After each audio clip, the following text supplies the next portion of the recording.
to the Filmmakers Podcast. This is a podcast about studio film and indie film and everything in between, and also documentaries. It's how to get them made and how not to F it up, in our very humble opinion. Of course, I am not Giles Ald. I'm not even primo host Don Lenoir. I am lowly Phil Hawkins, writer-director of things, but most importantly, absolutely unashamedly the winner of every single Xmas quiz we've ever had, because that's the way truth works at the moment, and because I say it's true, that means it's true. So why am I here? Why are we missing Giles? You know, this is where Giles usually does that bit of the podcast where he gives like some food for thought and motivational speak. I don't have any of that, apart from maybe listen to Sean Baker's speech about the state of indie film as a little tip. But yeah, why is it me? Well, we've got some very special guests. And of course, you've probably clicked on this knowing what it is, but you know, always good to have a bit of fun. So who do we have? We have, drum roll, Giles Ald. Oh my gosh, I'm here. You're here. Welcome to the Filmmakers Podcast. Oh my God, thank you so much. It's an honor to be here. I've listened every week. I've always wanted to be on, and this is the best special day of my life. And we also don't just have Giles Ald. We have the excellent Dan Richardson. Yeah. Oh, thanks. I feel excellent, man. That's amazing. So yes, the keys of the madhouse have been handed on to the lowly co-hosts while Giles and Dan pretend to be guests. But that's because they have now released their amazing documentary, Food for Thought, which is online now for free. On YouTube, which we'll get into because I've got questions about that. And yes, am I doing all right, Giles, so far hosting this thing? I mean, you're way better than me already. I'll just listen to you. I'm trying to do the Giles intonation. It's not quite working. I've got this weird intonation. Yeah, it's really I love odd. It. No, it's great. So, guys, do we play a trailer? Are we doing that? Yeah, should we play the trailer? Let's play the trailer. This will probably go down in history. No? Here's a bit of food for thought. Is this really just a revolution?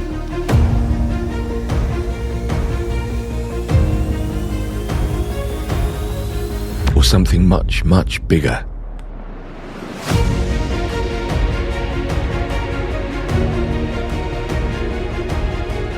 There is a consciousness shift.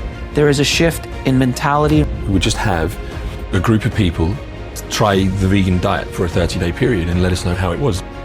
I am diabetic, so I'm very interested to see what the vegan diet will do to that. The energy is going to go right up the roof. I rather like meat, a lot. Resources get wasted, or meat production is just mind-blowing. Only a real solution for the future is reducing our meat consumption and, if possible, eliminate it completely. We can turn this around in a way which stops the biggest cause of animal cruelty on the planet. You know that we wanted to rescue an animal in the documentary. Have you got one? I've got two, mate. Say yes, we'll make it happen. We're going to get them. When? Tomorrow morning. Yeah, we're going to the Good Heart Animal Sanctuary. What would the world look like if everyone did go vegan? January this year, I was cleared completely. I believe that is lifestyle choice. It's an idea that people want to work. They want to be able to consume burgers, hot dogs, sausage, but they'd love to do it without all of these issues, right? And it means that these guys don't have to be killed for it. Do you want to survive or do you want to thrive? And you can have it all. How old are you now, Roy? 86. How's your health? Never been better. I used to make money. Now I lose it efficiently in the nonprofit world, trying to make the world a better place. They started to see, oh, he's not dying.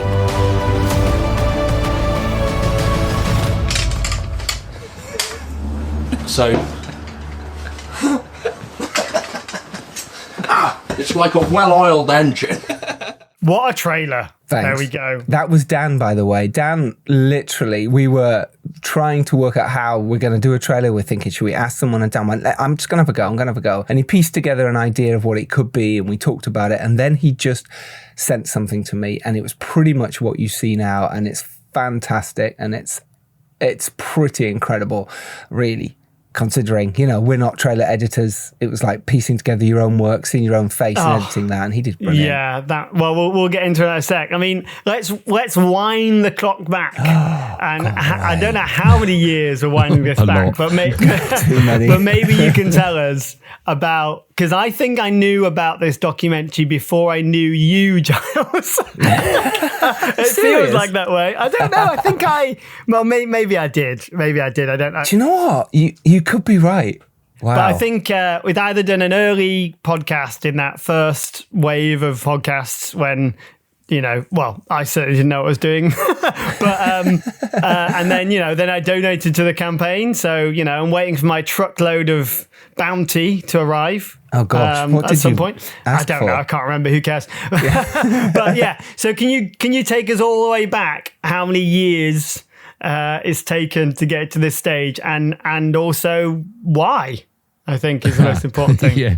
What's your excuse? Well, no, why did it take that long? But also, why this? Why a documentary about veganism? And why that's important to you guys personally? Well, I'll answer your questions in reverse. It's important to us because we're vegan. We're animal lovers, care about the planet. Well, thanks for coming, everyone. That was great. Sorry, Dan, go on. Yeah, we knew it would resonate. That's what we were aiming for. Everyone clicks off. That's the longest watch time we've had so far. No, I'm sorry. It's an old joke. Hey, and I'm not a meat eater either. But anyway, go on, Dan. Sorry. Yeah, so we're just, it's an obvious choice for us because of being vegan and animal lovers. I just wanted to do something that made a difference. That's the thing that we've been talking about for years. We wanted to do something with meaning, something that makes a difference and serves a cause that we both care about. So it was an easy pick. The conversation around that started, it's got to be 2017, maybe even 2016, the conversation. Wow.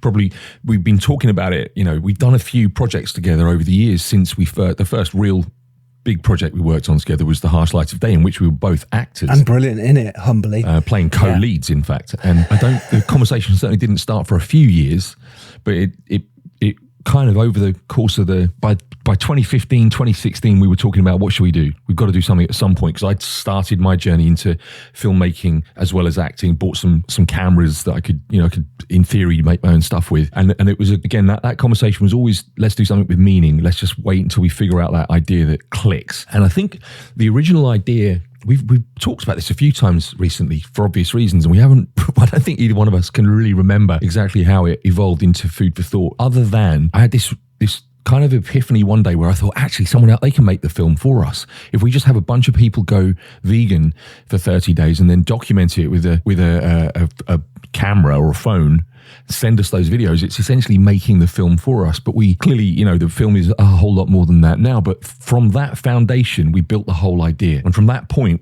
I remember the very first conversation I had about the specific idea with Giles. It was like, yeah, 100%, we're in, let's do it. And that journey probably began in 2017. I outlined it, Giles budgeted it, and we put out a crowdfunder, and we've been working on it ever since, and it's just come out. But there are some good reasons for the length of time it's taken. Least not the pandemic, but it was a proper, and that's an easy one, isn't it? 2.5 years we lost there, realistically. But it's a really good example of a proper, like, down and dirty grassroots film production, where there's just two guys with a bunch of camera gear and microphones who set out to make a film, and here we are a few years later, we've done it. Because it could have been so easy just to go, we can finish it at some point, and not, and you guys, well, we get busy, things happen, we go make other things. But it's interesting the kind of topic and the attitude around veganism has sort of grown as you're making the film, and that's sort of interesting how that kind of came across in the film to me. I mean, I loved it, as you'll probably know from my YouTube comments. And I'm a vegetarian that's now I was watching a documentary in it, and it literally things clicked in my brain about why am I doing this? Why am I? And we can all be a hypocrite about food, right? We can all be a hypocrite when we really kind of study our choices. But what I loved about the documentary, and maybe you can talk about this, is that it wasn't preachy. It wasn't like shock, it wasn't like loads of shock value. There wasn't this whole thing like when you get a documentary like Seaspiracy, for example, which I think you show that to anyone and they'll just stop eating fish. If they've got a soul. But no one wants to watch it because A, they know it'll be shocking, and B, no one wants that stuff in their head. And it's this disconnect between food and animals, which you guys do with such humility, in a really funny and really endearing way. And I'm not just saying that because you're my mates and I watched it, but genuinely I started watching going, I need to watch this because, it's veganism and Giles and Dan's documentary. And then 20 minutes in, I was just like, let's go. So hats off to you to make a documentary that is approaching the subject matter in an approachable way where you can show that to anybody and it will move you and it will change you without resorting to cheap tactics, if that makes sense. It does. From my perspective. And do you know what? It's so nice of you to say. And you're our target audience. It's something me and Dan talked about really early on. Who is the audience for this film? And of course, we want all staunch meat eaters to watch it and go, hey, I'm going to change right now. Yeah. We know that is few and far between. And we know that our audience are people who are thinking about it and are conscious of what they're eating, conscious of, how animals are hurt, during this whole process so that we can have a bit of meat or dairy. And we knew that if those people like it and watch it, they'll pass it on. And they're the kind of people we want to get, if a vegan says to you, hey, you should watch this documentary and you're not vegan, you kind of go, really? But if someone who's in the middle says, actually, this really, really worked for me. It's like anything, isn't it? If someone recommends a certain film who doesn't like a certain genre and they say, no, actually, you will like this. You do. Yeah. But the reason we wanted to do it is, it's great, wonderful to make, dramas. I've loved doing all that. But like as Dan said, we wanted to make something that means something, deep in our hearts that hopefully will make a difference.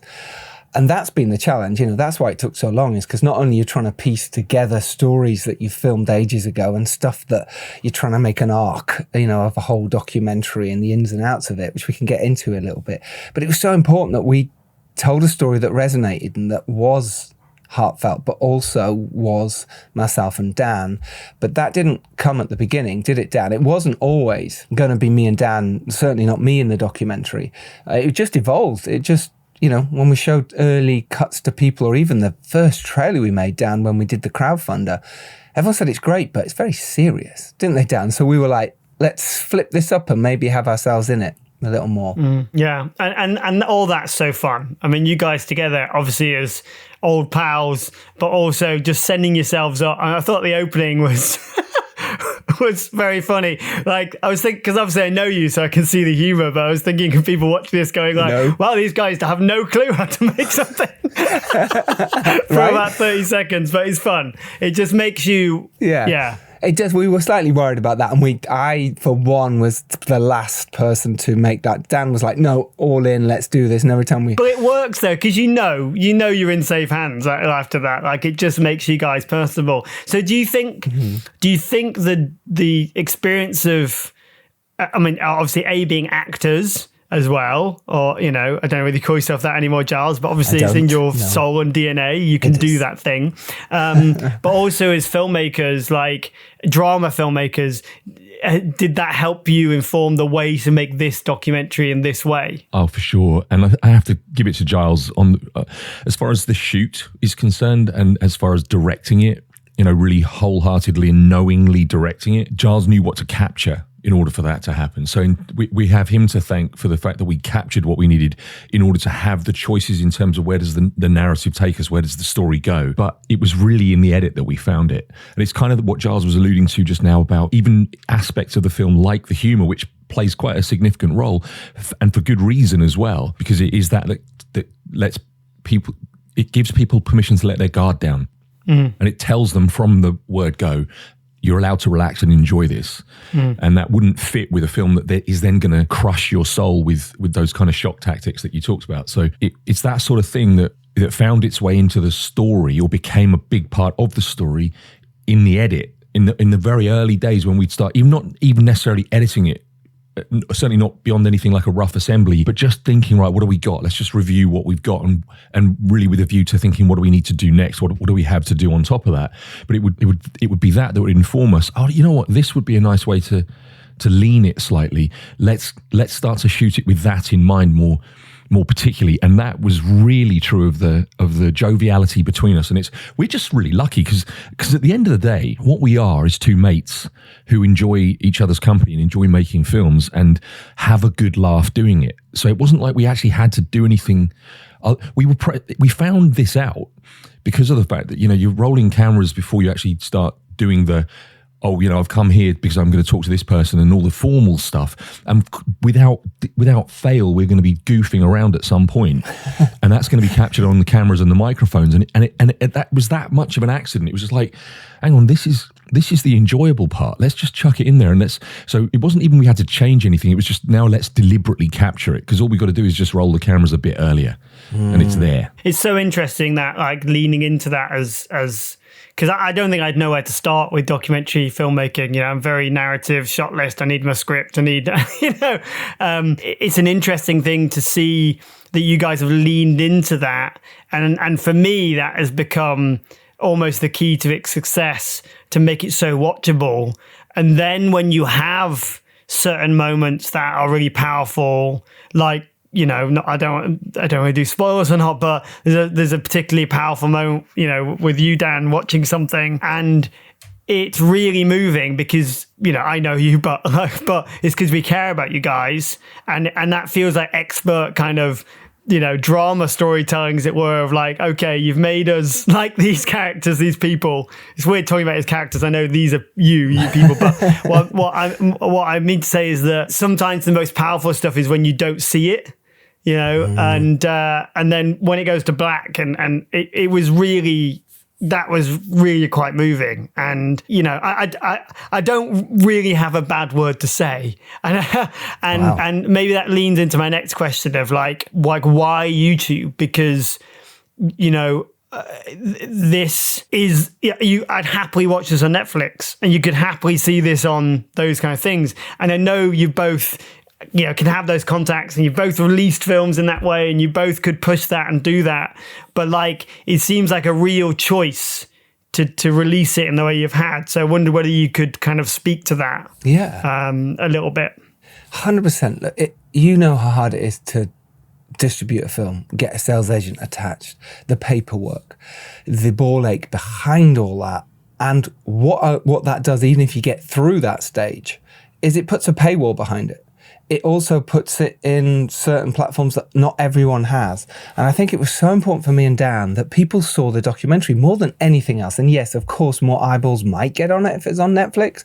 More eyeballs might get it on if it was on Amazon. And we might still put it on those platforms. But for me and Dan, it was so important that people see it. And there was no excuses for, have you seen Seaspiracy? Or have you seen, Dominion? Oh, where is it on? Oh, I haven't got that. We didn't want to do that. We wanted people to say, it's here, it's free, you can watch it, and you should watch it. We just didn't want to have excuses. And that was the most important thing about this. We wanted to make something that people could see, and that could then make a difference. So we always decided, it was something we said early on, Dan, wasn't it? We were going to self-distribute this movie. We didn't know how at the time, how we were actually going to do it. We researched it and really thought about the best way to do it. I just know how difficult it is. My last documentary that I produced, All Town Aren't We, was really tricky to do the distribution side. I spent 6 months doing paperwork. 6 months. I don't know if the returns are worth that. Certainly not for the producers, maybe the investors, but not for the producers. So on this, I was like, why would I spend 6 months doing paperwork, trying to get it to the right people, send it backwards and forwards, all this stuff. And not only that, you have to get the rights for every single thing. Mm-hmm. Now, when you're making a documentary, it's not that easy to get the rights for every single thing you're shooting. You have to cover your back. Me and Dan did that as much as possible. But at the end of the day, this was me and Dan. We had a help now and again, as Dan has said previously, maybe 5% of the movie is other people. And a big shout out to Robbie McCain, our editor as well. He did a lot of work on this. But in terms of shooting it, in terms of the paperwork, getting it out, it's just me and Dan. We're busy. We're doing stuff. We've got to earn money and lives. So that aside, because that is part of it. But the most important thing was people watching the documentary. That's really fascinating. I think hopefully a lot of people can get, take that advice on, because, Netflix isn't the be all and end all. It's like, who's your audience, right? And you've decided that you want the most people to watch this as possible, because, catch this now before it's on, 20 million views, guys, because it deserves to have that amount of views. And I think it has that sense that is very shareable, because it isn't so preachy and it is very entertaining, and there's a lot kind of to it, and that it's only people with experience that go like, well, at the end of the day, I'm not going to make money from it, so what is actually most important? And it's eyeballs and communicating a message, and YouTube obviously being the best free source for that. I just think you should have got some more product placement, because I was writing down some of the brands that are in there, that some of those tasty meals and cheese. Absolutely. These guys need to be reaching out. Yeah, well, when we do the sequel, we'll reach out beforehand and do that, but also we didn't want it to feel unnatural and, hey, here's product placement in here. No, of course. No, it all feels very genuine and user generated, and it is. That's what it is. Yeah, and the other thing we should talk about, and Dan should talk about this, is the crowdfunding side of it. So, maybe talk about that side of it as well, in terms of why it was easier for us to put it on YouTube. Yeah, I mean, we were so lucky, because every penny that was raised to make this film was donated, and often, not that it's it's a luxury problem if you have an investor. I'm not saying it's a bad thing to have an investor, but if you have an investor, by default, an investor wants a return on that investment, and when it's a donation, when it's a crowdfunding exercise, then no one's expecting their money back. They're expecting their signed DVD or whatever it is that they've taken as a reward, or in many cases, just their generosity. There was no reward. It's just, here's the money, go make the film, because they believe in the cause too, or because they support us, like you very kindly did. What that means, though, is that when the commercial considerations come to bear, essentially we haven't got any. We don't have to. We're not thinking now. We got to make $100,000 back to pay the investors. So we've got to sell to Netflix, or we've got to sell to a streaming platform, or the airlines, or whatever it may be. We didn't have any of that to think about. So we were free to just think, all right, well, how do we serve our priority, which is to get it as widely seen as possible. The interesting thing is, I was thinking this while you guys were just talking about that principle of getting it out on YouTube and making it widely seen. It just goes to show the power of marketing, because ironically, there's no question we're right that YouTube makes it more freely available to more people, because they don't have to have a Netflix subscription or an Amazon or a Hulu or whatever it may be. But how do they know about it? If we only had the folks who had a Netflix subscription, I guarantee have more views by now than we do on YouTube. Period. And that's because Netflix would have put it up and it would have been somewhat advertised and somewhat promoted. So our job now is, we're going to do it through ripple effect, because we simply haven't got the bandwidth or the manpower or even the know-how when it comes to the marketing of the film, but it's primarily the money, because it costs an awful lot of money. I'm sure that your average movie would spend more on marketing than we spent on the entire film. Oh yeah. Absolutely. Well, it's usually the budget again, isn't it, Giles? That's usually what you say. It's kind of the budget again. So another 20 quid, which I'll happily give you. Thank you. If you could put it on our PayPal page. But I think it'd be interesting, like, if there are sponsors listening, but like, I think it'd be interesting if there was some paid ad money, you could run some, TikTok kind of Instagram kind of advertising thing to kind of get eyeballs onto the bigger documentary and feed, shorter stories, for example, into the algorithm that help, YouTube grow. So there's definitely life and things to do. I mean, there's endless things that you can do, but I guess the good old sharing word of mouth is the important thing at this stage. Yeah. And I mean, we have a community to lean upon, because everyone's invested in it, in the sense that if they're in the vegan community, if they are themselves vegan, you don't get many vegans that think, oh no, I'm not bothered if other people are or not. And I know that kind of like strays towards the borderline of get out of my face, because I don't want to hear about it. All the jokes about vegans letting you know they're vegan before you have to ask and stuff. But the point I'm making is that if we go to the vegan community, which we are starting to do and have done all along, of course, because largely them that funded it as well, it's a tool for them. Absolutely. It's exactly what they're waiting for. specifically a gap filling tool as well, because where we've got the Game Changers and Seaspiracy and all of the documentaries we could list, this is different in the way that you very kindly described it. It's different. We know we've created something unique in the genre, so it's a gap filler in the sense that it's something else for people to say, here, watch this. And they can do it really comfortably as well. That's one of the key objectives we had, was make it something that people can say, there's no if, buts, or maybes. You can watch this film. You don't worry if your kids are around, because there's no bad language, there's no slaughterhouse footage. Don't worry if you're anti that kind of slaughterhouse footage. There is none. All the tick boxes ticked, saying there's no reason not to watch it. And so, with that being the case, and with the fact that we've got a very invested community, the ripple effect should be easy for us. It certainly facilitates it. It's a limited marketplace. So there's I think it's only like 4 or 5% of the UK population, and probably less than that in the globe, are vegan. So it's a small community, but it's certainly going to help us. It's better than just two guys trying to do it. Whenever you're making a film, or when you're thinking about a film, we always say this on the podcast, right? Who is your audience? And if you've got a niche audience, whether you're into BMXing or you're into, I don't know, model making, it's a niche audience. And we know we've got a niche audience. So as long as we target that audience, and the people who are in that world and they're very vocal in that world go, oh, I like that, they're going to share it with their community. And as long as we had that ripple effect, like Dan says, it's great. However, what's really important is knowing that and then tapping into it as well. So Dan being a really brilliant advocate for animal welfare anyway, being an ambassador for 7, 8 charities, and Born Free 11, there you go. And Born Free being one of the, all right, Born Free being one of the... Put me to shame. I can't even do the PTA. Have you got time for this, Dan? I went up one yesterday. I love that. I don't do anything. It just makes me feel good about myself. Because of that, we are tapping into that world, and we're making sure that we are putting the right things out when we can.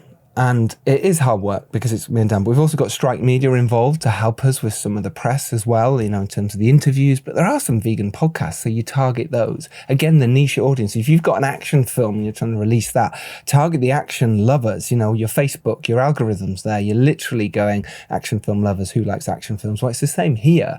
Who likes animals? Who likes plant-based foods? Who's thinking vegetarians? You're tapping into that market, and hopefully they will spread it. So it's just being clever with your film generally. But it was really important for us to go, hey, we've got a niche film here. Let's see how far we can push it. Yeah, I mean, I think obviously that kind of underdog message, I think you mentioned it in the film, Dan, about, the animals being the underdogs, and the style of it and the approach of it, and the, how you've approached making it makes you guys sort of feel like the underdogs as well. And this feels very kind of grassroots and very approachable, and sort of the total opposite to this stigma or stereotypes of like vegans who smash things and break things. I think there's an interesting point of, you interview a woman on there who speaks to some of that. But it just feels like you're two very normal blokes that have chosen to do this simply for animals. And for me as a vegetarian... Soon to be vegan. That...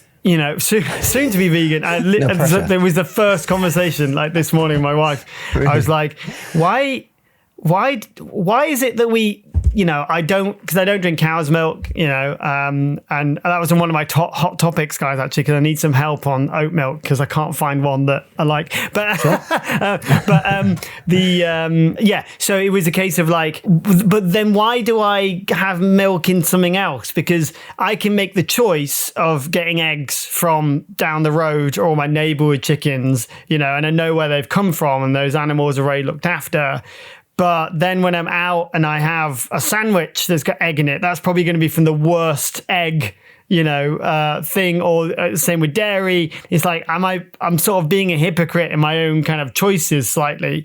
But what I liked about it was that I think you guys or someone else said that was like, you don't have to be cold turkey straight away. Like it's the small choices that lead to the bigger changes. And it's, and again, because you've not done this in your face shock value, because you've done it with humor and it's entertaining, like that stuff really rises to the surface for me and makes me personally question my own choices, because I'm a vegetarian because of animal welfare. And I used to be I grew up, in a, my mum was like, if meat's not on the plate, I'm not providing for my kids. And they'd rather be meat than vegetables. And I think I was probably 21 until I realized that a salad was a meal and actually is great. I was like a McDonald's a day kind of guy, honestly. And now I've been, vegetarian for a long time. So, and even now I'm still thinking about those choices, and this documentary really, so I think that audience feels like it was me, or it spoke to me. Maybe that's what all great documentaries do. It feels like they're speaking to you, but it definitely spoke to me as someone that's made kind of the big leap, to take meat away. And now he's like, well, actually it's only maybe a small amount of changes that I can do to make, you converted me. Look what's happened. What's happening? I mean, look, that's another one. But it did open my eyes. And I do you know what? One of my favorite. And if you do a spin-off show, or if you want to just release the rushes, and I'll pay money for it. Okay, but I thought Tony, who was one of your vegan contributors, how great was he? Tony was great. And he was just like the man, like the voice of like everyone, and he was great. I could watch him for days. So I think there's a spin-off in that from my perspective. I totally agreed. It was fascinating that it was his, he said being conned by the wife, to do this challenge. Yeah. And he was just so into, because he was a chef and he cooks meat all the time. And, when we first got that footage back, we all said we can't use it because the sound was so bad. Quality was so bad. But we just treated it. I just put it through Auphonic, which is a fantastic site for treating audio, by the way, everyone, auphonic.com. No, they're not sponsoring the show. It's just brilliant. We treated it and then we played with it, and suddenly you could hear what he was saying clearly. And it's fantastic. And he's fantastic in it. And it just goes to show, doesn't it, how you're getting someone who's a staunch meat eater, that by the end, and look, there's no spoilers here or whatever, but by the end he's saying the opposite and saying he hates the smell of meat. And he was just a normal bloke who would hate being on camera as well. He's like, I'm not doing this, don't like it. That's the key, isn't it? That's the key. It's like you just said, Phil, it's the fact that he was so relatable. Yes. He's your everyman. He's so many of the guys that would never, ever contemplate watching a vegan documentary. If we can get them as far as for when Tony makes his first appearance, they'll probably stick around. He's one of my favourite characters. They're all my favourite characters because we're covering the breadth of society. We're not looking for a specific demographic. That's the purpose of some of our featured guests, if not all in some way, but absolutely all of our vegan participants are designed to be someone that everyone out there can relate to. And Tony is so relatable, as are the rest of them to other people. But Tony is that guy that you never would have dreamt he'd even been doing it in the first place. Mm-hmm. And here he is, and he's so entertaining and effortlessly. He doesn't know he's entertaining. No, he doesn't, and that's what's brilliant. That's so funny. So the premiere was amazing. The premiere was so funny in those moments. And when vegan participants came back again, so it was like, we'd seen them the first time, we got used to them, and then later on you go, oh my God, they're coming back. Oh my God, I can't wait to see what they're going to say next. What's going to happen to them? And that was a real delight. We tried to get him to come to the sanctuary as well at the end. I would have loved to have seen him hug a cow. That would have been great. But he's so genuine, and his video in the car, like one of his last ones and stuff. I mean, go watch it. Go watch it for a lot of reasons, but just go watch it for Tony. He was such a joy. It's shot in Croatia, South Africa, Los Angeles, like over the UK. I know you did some crowdfunding, but how did you do this? It's like a sort of globe-trotting like Bond film. This thing. It has a lot of scale. So that's for the poster. Yeah, there you go. I wish I could think of a vegan pun and a Bond title now. But yeah, like how is that something that you planned for? Is that something you thought we just got to go and do this thing? Like how that's the question I had. We were very lucky because. And actually, there's other countries that didn't make the cut that we captured footage in as well. Because when we were doing our jobs, like, for example, we were in Sweden, another project Giles and I worked on together. We were on a TV project in Sweden, and we filmed some stuff for Food for Thought there as well. It just didn't make the cut, and I can't even remember why, to be honest. But a lot of the time, I was in LA shooting a film for a while, and we did have to then, of course, fly Giles out for a period of time, but it was only one of us, not two of us. With the South Africa trip, I was already in South Africa, and that was actually just me. Giles didn't make it to South Africa because we couldn't justify the cost and didn't have the money anyway. But I was there with the Born Free Foundation doing a lion cub relocation, of course, as you do. And and so just I was a random Wednesday for Dan. Yeah. Exactly. And so with that, you would just piggyback on the trip that you're already making and use it as an opportunity to film for Food for Thought, which is what we did every opportunity we possibly could. And with Croatia, we were very lucky with Croatia because it centers around, well, even you wouldn't even know it. Look, watching the film, you're introduced to this vegan festival that takes place in Zagreb in Croatia. But little will the audience know that actually everything we did was sort of circling around geographically and in terms of the people we met at that festival, which was all organised in advance for us by a group that is also featured in the documentary that have a farm-to-table restaurant and an organic supermarket and a amazing bookshop and various other things. Wonderful group of people who set everything up for us in Croatia, and it sponsored us. So they put us up. So we didn't have to cover the costs of Croatia, which was incredible because it forms such a huge part of the film, and so many of our guests.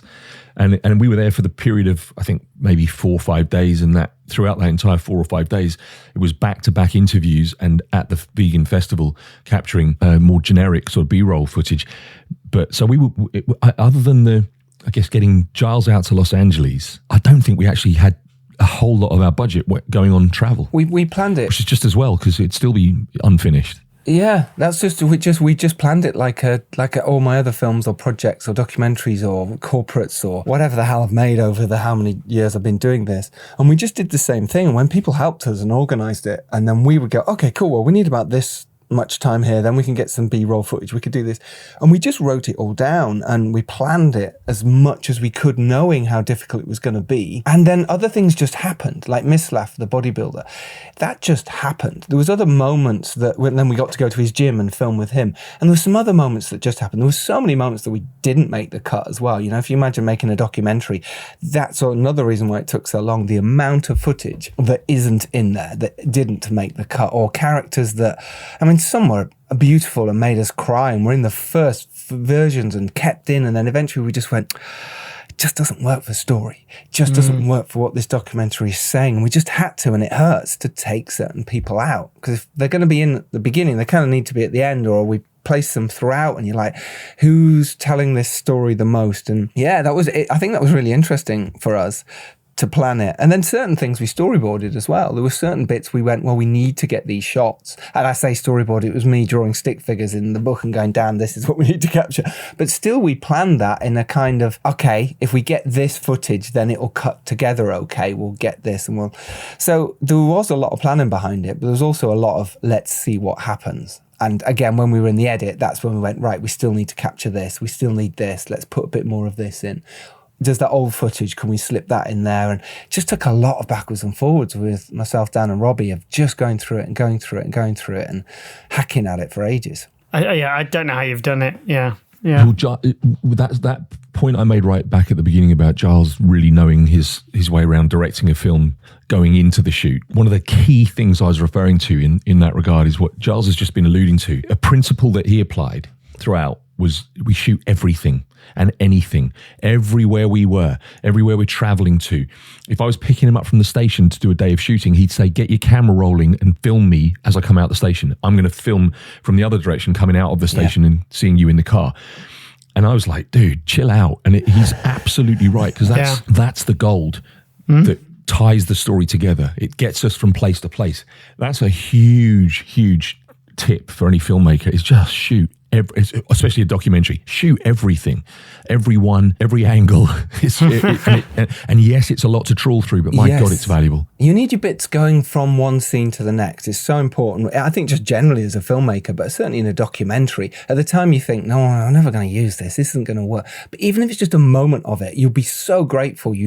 I'll shoot out the window of the car. I'll turn it on to Dan on the car. I'll ask him questions, because that footage, most of it made it in, because it's traveling shots. And you need that to get from one one location to the next. And most people just go, oh, we'll just do an interview and then another interview. But if you haven't got anything in between, you're just cutting between people talking. Yeah, and then you lose that personality, which is, for what I've said, is that I feel is the key to it. You know, it's seeing you guys go on this journey rather than it just be a journey of kind of interviews. You know, actually, a brilliant example of that Giles is just talking about, I have to say, there's two people we interview about their health.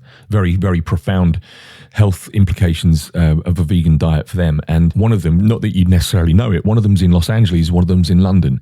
And it's literally back-to-back interviews. And there's a scene or a clip I shot with my phone out of the plane window as we came back in, or I came back in over London. I don't even know which flight it was. I don't remember. So I had some aerial footage of London, and it's probably about 2 seconds long. And that gets us from the guy in LA to the woman that we interview in London. And it really works. And it's a piece of phone footage out of a plane window. So it really does make that point. It's invaluable. Yeah, and as much as Dan's bigged me up, he really knows cameras. He has been a photographer for many years as well. So, you know, we're both bigging each other up. But at the same time, Dan really, really helped with so much of the camera and how it should look, and so it was a joint effort as much as being very kind to me. It was also, we did this together. Dan directed so much of this movie. It's a 50-50 thing, the whole thing is. So, and he was so much more experienced on certain things. We just talked about it, and we just said what is working for us and not. That's, again, another reason why it took so long, is because you don't know what works. And even if you're putting together a short, 20-minute version, you're like, well, yeah, and again, which bit of the interview should you use and should you not use, you know? And if someone's repeating the same story later because it's similar, well, you go, okay, we're going to have to lose one of them, but we like that character, we like that person, we like that angle. What else are they saying? Even, like, I think it was a day before the premiere, we were still cutting bits in. We were literally cutting bits in. I was doing the sound mix like an hour before the premiere. Really? No, for real? That's not an exaggeration. So before your very expensive PR team kicks me out from talking to you because they're bugging me, as usually, where are these nice coffees that Dom gets all the time? These cakes, guys? He's in the nice hotels and stuff, Dom. I don't get that. Do you want to speak to doing the premiere and the kind of gala event and that side of it, because it was such a huge event and a big success and lots of people being there? And was that always part of the strategy? Like, if you want to impart a little bit of advice to someone here that maybe has a documentary or thinking about the big plan, how did that kind of come about, the idea to do that kind of event? I think, yes, we always wanted to do it from the start. I mean, I think that's one of the gifts you can give yourself as a filmmaker. You know, maybe that just strokes your ego a little bit, or maybe not, depending on how it goes down, so to speak. But it's it might be an absolute disaster.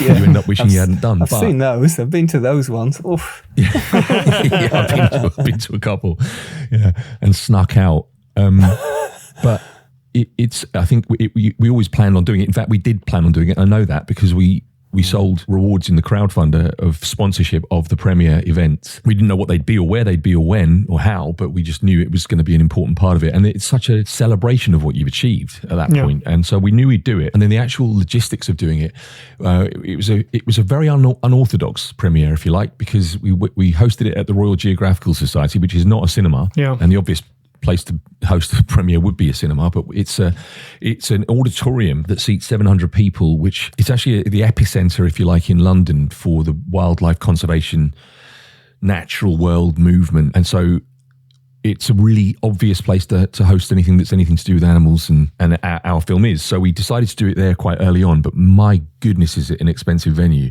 So now you're looking at the need, you've got to fill the place because you don't want it to be. It's a 700-seat venue, as I say, but luckily by the time you're at about 300 people, it does start to feel pretty full because of the way it's laid out. It's kind of hard to explain, but it does feel full. And we ended up with about 400. But you're kind of trying to strike the balance between giving tickets away because you need people there, and of course giving tickets to people who've helped you make the film.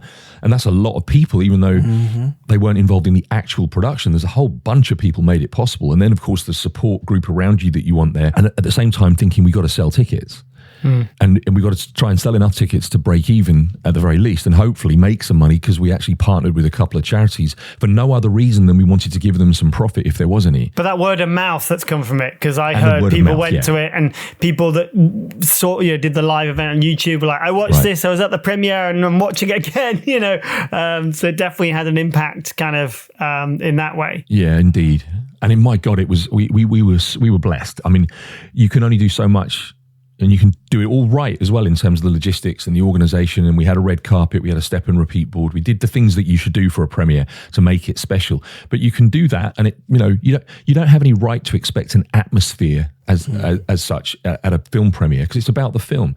An atmosphere is something you get at a party, and this premiere event carried with it an atmosphere which was commented on almost as much as the film, and we were blessed with that, because it was just I think it was the fact that it was a gathering of people who all cared about the cause, or us, or both, and it was such a special evening. And you can't plan for that. You can't pay for it. It either happens or it doesn't. And we were really lucky because it happened. Yeah, it'll live forever in my heart, my soul, my memory of what an amazing feeling it felt. And I've never felt that at any of my other premieres. It's always felt good and wow, we're doing it. But that's interesting. Can you speak to that a bit more, Giles? Because it feels like, obviously, from maybe I was going to say maybe it's your longest project, but probably not, because indie films take a very long time. But maybe your longest filming period, I suppose. But yeah, I mean, why is that feeling? I'm curious, as someone that is very successful doing narrative film and very good at that and that kind of stuff of it, of like, you've done a lot of great premieres and a lot of lovely movies. So what about making this documentary gives you that feeling, I suppose? I think it's because this is so important to me. And like I say, when you're making films, it's someone else's opinion. Here, I didn't really mind what they thought. Like, okay, we know the film's got holes. We know some of it was shot on an iPhone or a Canon 4D, and nobody cares. A big mix. That's the thing. Nobody cares. So I knew that I'm trying to say something important. I knew that I was getting a message out that I care about massively. And look, if people didn't like it, all right, I'll deal with that. But at the end of the day, I know that the message is in there. When I've got a narrative film, people are judging in a very different way, because they're judging you, if it's not good enough, or they don't like it. Here, I didn't mind if they didn't like it. I mattered if it resonated with them and made a difference. So I think that's why. I think certainly after the first 5 minutes and everyone was laughing, I relaxed, even though I don't know if anyone else gets this at their own premieres, but my hands go like clampy and I can't open them, and I feel like I am going to like explode with some sort of adrenaline. It's crazy. Literally I feel like a crab. My fingers go clamped together and I can't get them apart. Anyway, and again, we've got to speak afterwards. Me and Dan are doing a Q&A after this, and a big one as well. So it's like, oh gosh, in front of so many people standing up on stage talking about important, passionate things, not just how did you shoot it, And, hey, we had a great time with the actors. This was me and Dan, and it was me and Dan on screen as well. And it's you. I don't know. I just felt it the best I've ever felt at one of those screens. And there's so many parts that you still look at and go, oh my God, of course. But in terms of that feeling, it was incredible. But we put as much effort into the premiere as we did filming it, as we did the crowdfunder. Now, each one of those, I feel, for filmmakers listening, is so important and vital. You plan, you get right, you think about. We really planned the premiere. Like, as much as we planned the crowdfunder, we did a week on plant-based living, we did a week on animal agriculture, and we did a week on, I can't remember what else, when we were doing the crowdfunder. So everything was targeted, who we were targeting it to and what we were doing within that. And when we're filming, we planned it, as much as we could. The edit, we really went through. And then with the premiere, we thought about how we're going to do this. What time is it happening? What does step and repeat looks like? Dan had a genius idea of putting ourselves on that poster on the step and repeat board. Me and Dan have talked about this and how I struggle by putting myself on the poster anyway. But Dan was like, no, it's about us. We should do this. I just struggled because it's me. I know Dan's leading the film, but I struggled with it. So then to do it on the step and repeat board, at first I was like, I don't think we should do this. But it was so genius because it meant that it wasn't just a random photo someone's putting up on IMDb and there's a load of sponsors behind every step and repeat board. Who knows what premiere they're at? It clearly says food for thought, and it clearly shows me and Dan on the screen. So people go, oh yeah, I know that film, or what is that film?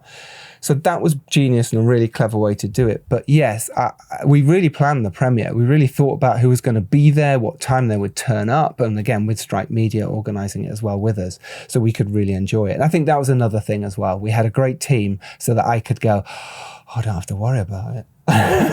Which made it massive. Whereas I think all the others, I've been planning proper, what time do people get there? How do I do? You know, this one was, once the night was happening, was, well, just sit back, relax, say hello to everyone. And I think that's why. It's great. I mean, it's lovely to hear you talk about that, you know, the entrepreneurial spirit of filmmaking that, you know, doesn't just apply to the business plans and the sales agents and the EIS schemes and the tax breaks and all this stuff that we go on about on the podcast about, you know, indie film. It's like you guys taking all that experience and rolling that into, you know, a documentary in both its planning, you know, shooting and also release, is that never quite goes away, I suppose. And that's I think anyone listening who's thinking about making a documentary is certainly opening my eyes about, you know, documentary filmmaking, because I've never really done it. So I find it quite interesting to hear you guys talk about it in that way. I think that's very kind of valuable advice for our listeners, as Giles would say, in this chair. There's also there's like a proper hosting chair as well I'm in. And Giles is on the little child seats. If you can picture that. It's true. I am on the child seat. Maybe don't picture it. I wouldn't. I wouldn't either. It's probably not best. And, you know, I think as well, just speaking to that, and maybe you've answered it and that's fine, but what was that guiding light for you guys to never let this go and also maybe know when it was finished? I guess, I suppose, when, you know, when you've got investors and you've got a release date and stuff, then, you know, they say, oh, film's never finished, just taken off you. But in a documentary like this, you could still be going on and making it. So what was it? Why now? Like, why is it that it came out now? And what was that guiding light that kept you going for so long? That'd be interesting to know. God, I mean, embarrassment.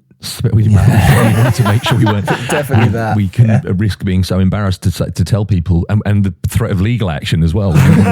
You know. I'm sorry about that. When I give you £5, I need to know where it's gone. Yeah, that was the guiding light. No, but also there was never a question. Joking aside, we would never have not got the film finished. But it was a strange balancing act between that lovely phrase, which I'll probably butcher, which says something about don't let perfection get in the way of good enough.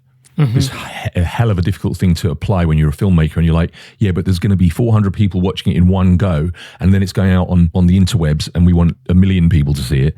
So you kind of want to make sure it is really close to as perfect as you could get it. But you're balancing that with we didn't want to, we always said all the way through this, we want to get it right rather than get it out. Because we could have rushed it, because it did get to the point of, and I mean this sincerely, it got to the point of we were kind of embarrassed. We were a little bit cringy, and it's like, oh my God, like how patient are our crowdfunders that they've waited all these years, and we've only got, in all that time, we've only got a couple of people say, oh, what's happening with Food for Thought then? Well, let's see if they even remembered the title at that point, you know? Yeah. And so we really were determined to get the film out, but we had to get it right because all those objectives we had. It's got to be relatable. It's got to be different. It's got to carry a message. It's got to be accessible. All tick, tick, tick, tick, tick. Where if we hadn't got one of those ticks in the box, it still wouldn't be out right now. And I personally think there was a hint of that at the premiere, where we start that magical feeling that we had, which is really hard to explain. As Giles said, it's like you can't even really put your finger on a tangible thing and say it was this. But I have a feeling it was like this, almost this subconscious knowing, because of the energy in the room, and especially after the film, the venue stayed open late for us, which they never do, because of the fact that the energy in the place was just so magical, and people were using the red carpet and taking their own photographs for an hour and a half after the film finished. And we were supposed to be out the building an hour earlier than that by a contractual obligation, and the building staff were just saying, no, this is awesome, stick around. And I think there was something it carried this energy with it. And for me, I think that was because we'd taken the time to get it right. And a guiding light was that it's too important to get it wrong, because it's not just for us. It's not just our ego. It's not just sparing the embarrassment. It's a cause. If we get this right, we could change lives. And you very kindly made that comment yourself at the beginning. It has actually changed some people's lives, and really unexpected people as well, where we never thought we could reach them. And, so for sticking with it, I think it's paid off. The other thing we did was we put a date on it. I mean, I think and the embarrassment thing is a thing. It actually is. I think it was, COVID it happened. So as much as that's a thing that did stop it, it's also an excuse. Being honest, it did stop it. However, we could have ploughed on, but then me and Dan would get work. And that's the thing when you're doing a documentary, you can't just tap in for 20 minutes and go, oh, let's have a little look at this edit. Let's try and look at this. Because by the time you've done that, Premiere Pro's just opened up and you've got to now close it all back down again, Especially with this old drive and trying to edit it on a crappy old laptop, which is, essentially what I did in the end. With 17 different file formats, I was seeing it. Just the amount of times Premiere Pro would crash on me and just, you'd be like, that better have saved, please let that save. And it would drive me insane. Me and Dan were literally working on Zoom together, and we were sharing the screen, and the amount of times it would just spin, the ball would spin for one tiny little edit or trying to just trim a little cut or anything. You'd just be like a minute later pulling your hair out. So there was so much of that stopped you. However, that's an excuse. I think once we then said, right, 2025, January/February, during the sort of Veganuary time, and I think it was around summer, end of summer, we both just went, that's it now. This is it. Let's work towards this. Let's put a day on it. Let's announce it. And we announced it. And as soon as we announced it, it made me and Dan do it. Because we did a Facebook Live on our Food for Thought live page on Facebook. And as soon as we'd done that, we went, oh my God, it's real. We've now got to kick our asses and actually do this. So thankfully, me and Dan were working, but it was manageable work where we weren't suddenly going off somewhere else for 6 months and had to fully, we could do this on weekends and in the evenings and go, let's get it done. And that was vital. I think putting a date on it, we've talked about this on the podcast before, but putting a date on it made me and Dan finish it because we announced the date. Now you got to finish it, guys. Why aren't you? You've told us a date. Everyone got excited. Well, I say everyone. Certain people got excited. So we're like, right. We all got excited. Also, because now you can stop talking about the dare. You brought it up. I didn't. I said it. Didn't even do it in my intro. Yeah. No, I was going to, but I thought I wasn't going to go there. It was a low blow. It's brilliant. How dare you? It'll never happen. That's worse. Yeah, I mean, congratulations. Thanks, I just think everyone should go and see it. Even if you're kind of curious, even if you think it's not for you, it's so entertaining and so fun. And, what Netflix would try and do in a 7-hour documentary over 3 series, you guys do it in a tight 90, is it? Or something? It's pretty much, yeah. And it's free. And if you can watch something that's free, that will change the way you look at the world, I think that's a gift that is, worth sharing and worth spending the time to watch. And I encourage everyone listening to this to go do that right now or whenever they can. Very kind. Thank you. Anything else you want to add, guys, before I... Link to that is in the show notes, I think. Link is what in the you show wanted notes. to say. There you go. We've got a website as well, foodforthoughtdoc.com. That'll have various bits and pieces on it over the coming months as well. Really exciting stuff going up on their blogs and help for people who want to, transition or are thinking about, even just want more information. And if you do like it, as we always say on the podcast with anything, go onto IMDb and give it a rating. Give it, say something nice on our YouTube as well. It really, really is unbelievably important to do with whatever you like in life. If you like something, tell people you like it, and in this case, please do. It'll help the algorithms and help it grow. Absolutely, yeah. Guys, congrats. Thanks for joining me on my Filmmakers podcast, which obviously I've worked tireless on for years. I can't believe I'm always wanted to be a guest on your podcast, mate. Thank you. I know. And Giles, and thanks for coming on. You've been elusive. We've tried to get you on for years, and now you're finally here. I'm going to hand this back now. I can't handle the pressure. I can't remember what the end is. Something about an elevator. Yeah, go on. Go on, do it. Try it. If you're lucky enough, here we go. No, that bit. Isn't there a sentence into it? Yeah, you can do. You know, you're all indie filmmakers support each other. I just make it up every time, but it's the elevator bit is the only bit I kind of... Well, that's the thing. It's like, you know, and guys, if you want to go out there and make a documentary and change the world, then you can do that. And if you're lucky enough to do well, you need to send the elevator back down? Yes. No. Was that it? That's exactly it, pretty much. I've ruined in the last 30 seconds. I've ruined Mate, it. I'm in tears here. I don't know about how you can think you've ruined it.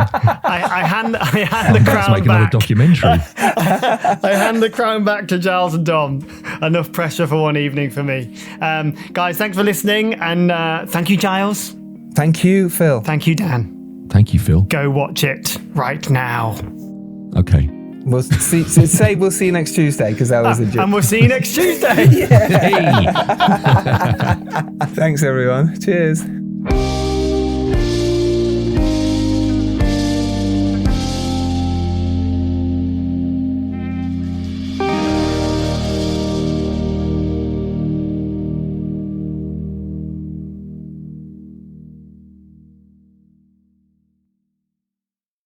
You can't reason with the sun. Trust us, we've tried. This summer, it's time to put that angry ball of fire on mute. Columbia's OmniShade technology is engineered to protect you from the sun's harsh rays that can burn and damage your skin. The sun is relentless, but so is our gear. Level up your summer at Columbia.com to spend more time outside and less time slathering on aloe lotion. You're welcome. Columbia, engineered for whatever.